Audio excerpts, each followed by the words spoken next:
Economic mobility is the ability to move up and down the income ladder during one's lifetime and across generations. So having an understanding of economic mobility is therefore having an understanding of the health and status of the American dream. There are two ways of measuring economic mobility. The first is absolute, which looks at upward and downward changes in income over time. When we look at absolute mobility in the United States, we see a glass that is half full. This is because the vast majority of Americans have higher incomes in inflation-adjusted dollars than their parents did at the same age, and that's true across the income distribution. In terms of absolute mobility, the American dream is doing quite well. The second measure of economic mobility is relative, which is concerned with a person's rank within the income distribution as a whole. By this measure, we see a glass half empty, because many Americans, especially those at the top and bottom of the income ladder, are unlikely to experience relative mobility.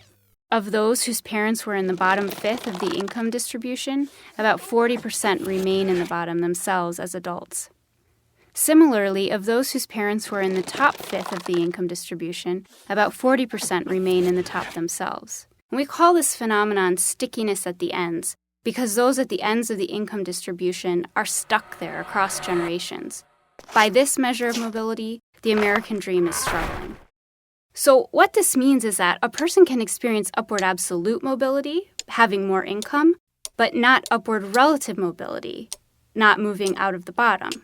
For example, if a family grows richer over time, but at a slower rate than many other families, they can experience upward absolute mobility at the same time they experience downward relative mobility. This is kind of like an escalator. If everyone is moving up, everyone experiences upward absolute mobility. But if people don't change positions on the escalator as it's moving, those who began at the bottom remain at the bottom even as they grow richer.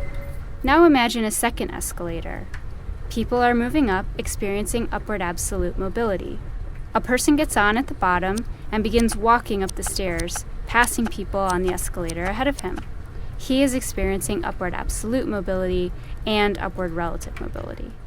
Pew's Economic Mobility Project thus believes that both measures of mobility, absolute and relative, are important for having a complete picture of economic mobility in America.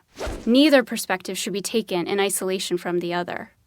The project has identified a series of factors, including education, savings, and neighborhood poverty, that influence economic mobility.